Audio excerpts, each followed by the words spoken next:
समस्त मोर जय जगन्नाथ सांग मैंने आज आम बनवा सुजी काकरा सांग मैंने नड़िया पुर देवानी चीनी देवा। तो चलतु वीडियो स्टार्ट करवा। तो सांग मैंने एपटे मुझे बसई कड़े कड़े पानी देती।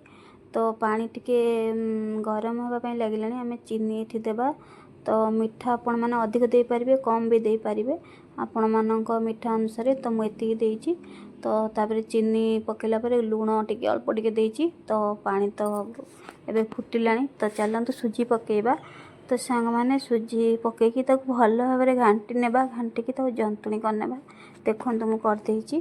तापर चलतु एबे आम गढ़ा पिठा।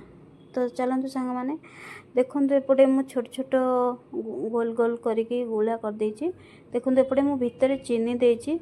तो नड़िया जेतु ना चीनी देती आपण मैंने नड़िया भी दे पारे चीनी भी दे पारे। तापर देखु पिठाटी मु गढ़ी देती। तो ये चलतु कड़ई बसैबा। कड़ई टिके गरम है मात्रे चलतु सांग मैंने तेल ढालिबा।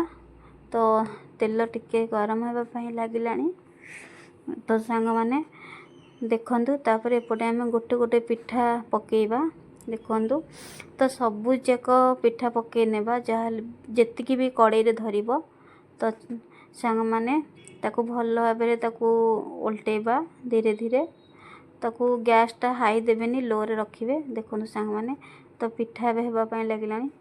पिठा तो ये हो आपण मानू केमती लगिला। जदि भल लगी लाइक कमेंट शेयर करेंगे सब्सक्राइब करेंगे। सब्सक्राइब करने भूलें। तो एमती पिठा बनई खातु। रही जय जगन्नाथ।